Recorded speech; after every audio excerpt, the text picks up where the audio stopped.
Chicago has a lot of dudes who catch bodies and rap about it. Chicago's full of rappers who talk about catching bodies, but Pluto 2 times pushed it way past that.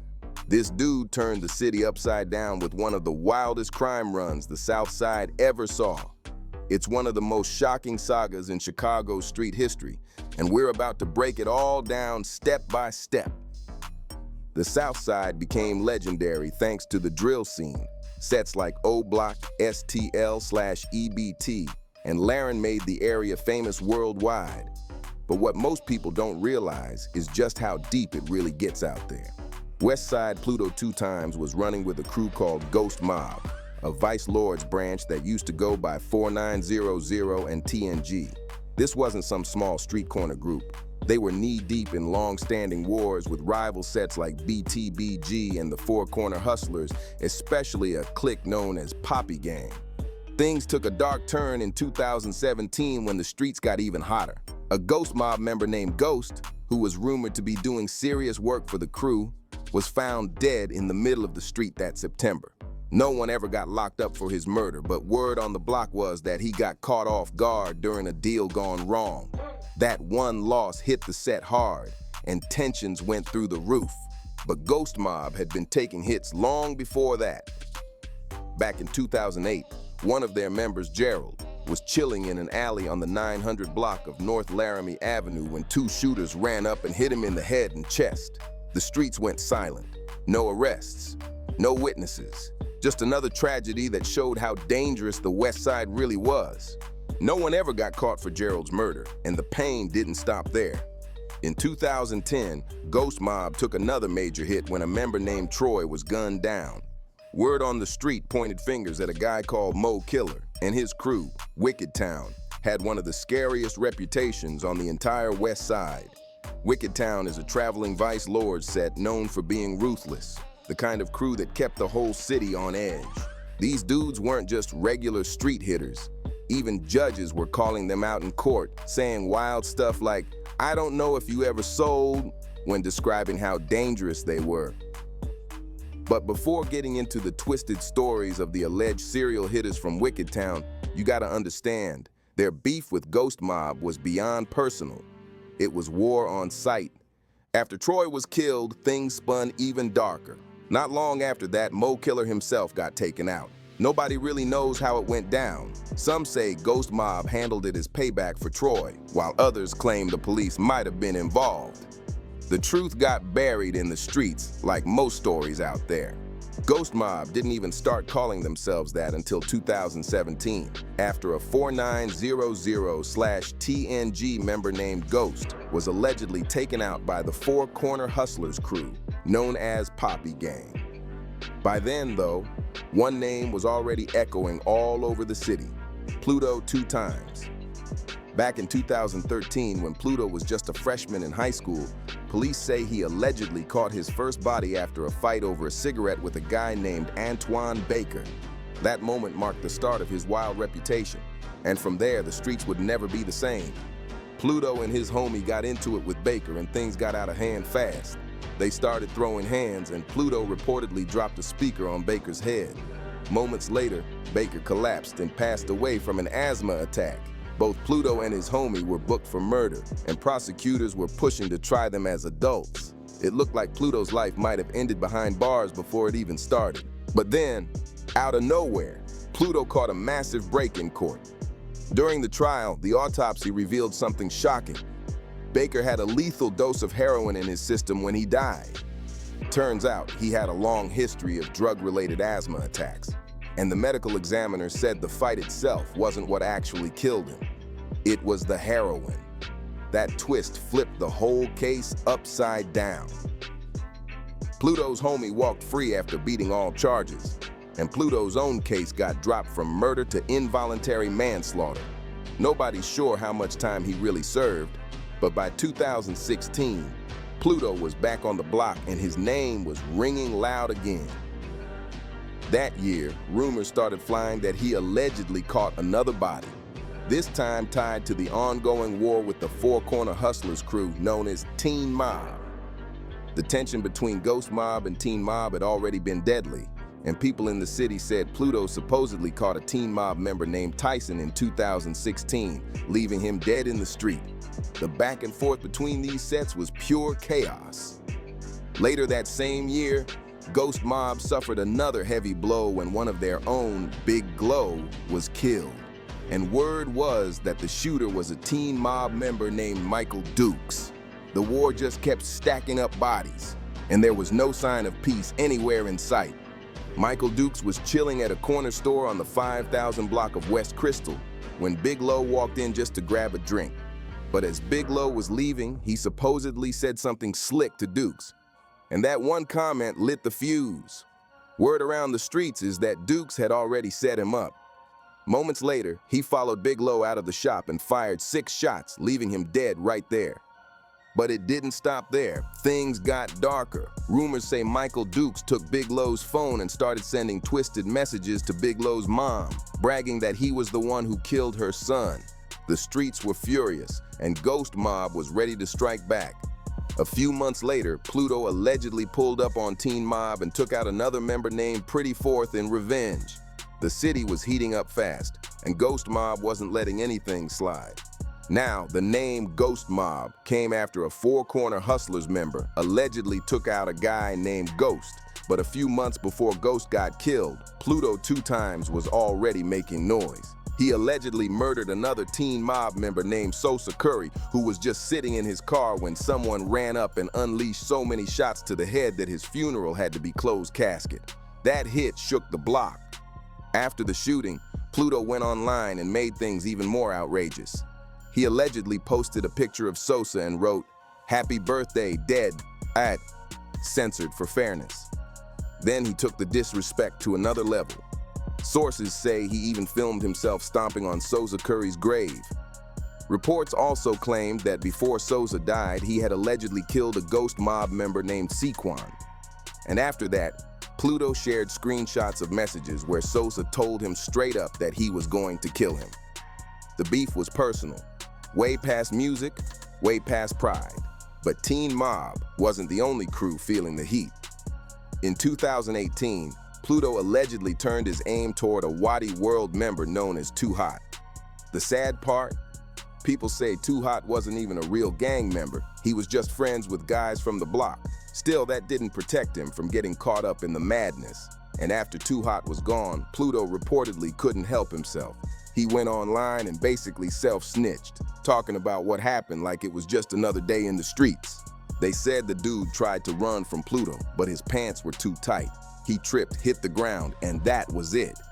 By then, Pluto was allegedly sliding on Ghost Mob's rivals non-stop, turning the streets into a war zone. In 2018, word spread that Pluto caught another teen mob member named Lil Mooch and shot him to death. Cops actually arrested Pluto for that one, but they had to let him walk because they didn't have enough evidence to take it to trial. Still, when Pluto got killed later on, Lil Mooch's family pretty much confirmed what people had already been whispering, saying Pluto, that dude, adjusted for fairness. Even after his own death, stories kept coming out about Pluto allegedly hitting multiple teen mob affiliates before 2019. That year, his name got tied to yet another shooting, this time involving an ABTBG member known as Pistol P. According to reports, Pistol P and his crew were chilling on Iowa Street and Holman Avenue around 11 a.m., just hanging out and shooting dice when 2 cars suddenly pulled up. Within seconds, 3 shooters jumped out and started letting off rounds at the crowd. The whole block exploded in gunfire. 4 people got hit, but Pistol P was the only one who didn't make it. It was a brutal scene that had the entire neighborhood talking. Not long after, Pluto's homie Cody got caught on surveillance footage burning one of the cars used in the shooting. Cops booked him for the murder, but he ended up beating the case, and once again, nobody got convicted for the hit. By this point, Pluto had already earned a reputation as one of the most feared names out west. But what happened in September 2019 was on a whole different level. It was the kind of move that made headlines across the city. 4 of Pluto's alleged rivals were standing outside a corner store on the 4200 block of West Madison Street, and the streets were about to erupt again. Out of nowhere, someone pulled up and unleashed a storm of bullets. At least 40 shots flew through the air, hitting all 4 people standing outside. When it was over, 3 of them were left lying in pools of blood right in front of the shop. Nobody could say for sure if Pluto was the one behind the trigger, but he didn't make things any less suspicious. Not long after, he was on Facebook talking wild, claiming Ghost Mob had already caught 20 hats just off Teen Mob. At the same time, Pluto was jumping in the booth and putting his street life straight into his tracks. On songs like Location, he dropped bars that had everyone's attention. Beef with us and you won't make it. Where you at? Share your location. Sosa got killed trying to fake it. Then he kept going, sending shots in his lyrics at anyone who ever crossed him. You got a gun, you ain't gonna use it. Had to fall back off the killing, cause bro told me do the music. Don't go out like Tyson. The mix of real-life events and cold-blooded lyrics made people wonder how much of his music was just art, and how much was confession. Pluto was starting to get some traction in the rap game, building numbers and buzz online, but deep down, he still seemed more drawn to the streets than the studio. He was beefing with some of the most dangerous crews in Chicago, and by the end of 2019, it looked like all that energy came back to haunt him. Just a couple of weeks after allegedly taking out 3 rivals in one day, Pluto was rolling through the city with a woman in his car, stopped at a red light on the 700 block of North Cicero Avenue. He had no idea someone was tailing him. The driver behind him suddenly stopped and a shooter stepped out of the car. Before Pluto could even react, the man walked straight up to his window, the kind of moment where everything slows down and there's no way out. The shooter started letting off shots straight into Pluto's car. Bullets ripped through the ride, hitting both Pluto and the woman beside him. Somehow, even after taking heavy fire, they managed to drive themselves to the hospital. But it was too late. Pluto had been shot in both the head and chest, and the doctors couldn't save him. They pronounced him dead not long after arriving. The news hit the streets hard. Ghost Mob had just lost its biggest name, the man they called their top shooter. At first, nobody really knew how deep Pluto's track record went. But once he was gone, even his own homies started admitting how wild it really was. They claimed Pluto had taken out more than 10 people before the streets finally caught up to him. And after Pluto's death, his rivals jumped online, confirming more names, posting up pictures of their fallen homies that Pluto allegedly took out, almost bragging that they finally got revenge. Still, no one could say for sure who really pulled the trigger that night. The rumors flew fast, but most people believed Wicked Town were the ones who handled it. Wicked Town had a reputation that stretched across the entire West Side. They weren't just active, they were feared. Some of their members were so brutal that even judges were left speechless in court, with one reportedly saying he didn't even know if one of them had a soul. That's how cold it was. Then in 2022, everything blew up when the cops dropped a massive RICO case on Wicked Town, claiming they were tied to at least 19 murders across the city. At the center of it all was a man named Lil Donald, allegedly calling shots and still stepping in the field himself. Word was, he'd personally caught around 7 bodies and had been active since the early 2000s. Back in 2002, he reportedly killed someone alongside his homie John. And then, just a year later, Lil Donald allegedly turned around and killed John too. The cycle of violence never slowed down. It just kept feeding itself, one name after another. Wicked Town had a reputation for turning on their own if they even suspected betrayal. Back in 2018, they murdered one of their own members, Donald Holmes Jr., thinking he was working with the cops. The truth? Donald wasn't a snitch at all, but that didn't save him. A well-known shooter from Wicked Town named Scudder allegedly pulled up to Donald's home, gunned down both him and his girlfriend right outside their own door, then bragged about it on video. The streets couldn't believe it. Scudder was one of the most feared names on the entire West Side. Lil Donald had recruited him when he was just a kid, molding him into a full-blown hitter. By the time the RICO case hit, Scudder was already being accused of catching around 14 bodies. When the heat got too heavy, he took a plea deal instead of risking a life sentence. And during that deal, he straight up admitted to 7 murders in less than 3 years. 7 in 3 years. Even the judge couldn't process it, telling Scudder, "I don't know if you even have a soul." That line sent chills through the courtroom. Rumors started spinning that Scudder might have also played a role in the hit on Pluto 2 times, but to this day, there's no real evidence to prove it. Still, the timing and the connections had everyone talking. But even Pluto's death didn't cool down the madness in the streets. It almost made things worse. On the one-year anniversary of his killing, Ghost Mob allegedly decided to slide for revenge. Reports say they pulled up on a BTBG member named Durr, who was just hanging on the block on September 27, 2020, when a car rolled up and shots started flying. Durr caught one straight to the chest and was rushed to the hospital, but the damage was too bad. He didn't make it through the night. The streets of Chicago just kept spinning, one body after another with no end in sight. Durr's death hit BTBG hard, and there was no way they were letting that slide. Just 2 days after Durr got killed, BTBG allegedly pulled up on Ghost Mob and took out one of their members named Sumo.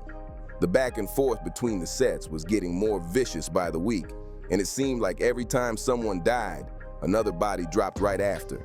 Then a couple of months later, Ghost Mob took another brutal loss. This time, it wasn't even from their rivals. It came from inside their own crew. A member named Tool was sitting at a red light with a few of his homies, including one named Sid, when things went horribly wrong. A 68-year-old man pulled up beside them in another car, and for reasons nobody really understands, Sid decided to start shooting at him. Sid raised his gun and started firing at the old man's car. As the man tried to drive off, Sid spun around to keep shooting through the back windshield, but that move turned into a disaster. Tool and a couple of Ghost Mob members were sitting in the back seat, and Sid accidentally hit Tool 4 times in the chest while trying to fire out the rear window. Chaos broke loose as everyone panicked. Sid and the other dudes bailed out of the car, leaving Tool bleeding out in the back seat. Cops found Sid later that same night and booked him for the shooting. He ended up taking a plea deal for second-degree murder and got hit with a 12-year sentence. The streets couldn't believe it. Tool, a dude who had been allegedly putting in serious work for Ghost Mob, was gone, and it wasn't even at the hands of their enemies.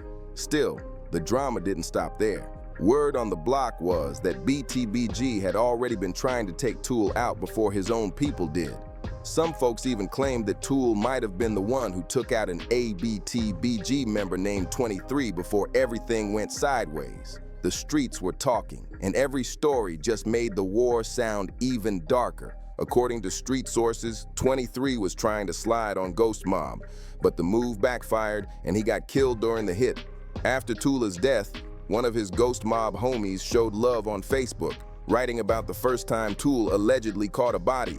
But that same post didn't stay peaceful for long. A known BTBG shooter named Kill Bill jumped into the comments and started dissing Tool right there in front of everybody.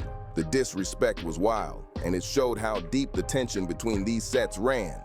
Before Tool got killed by Sid, word is BTBG had already tried to take him out. But that attempt ended in pure tragedy.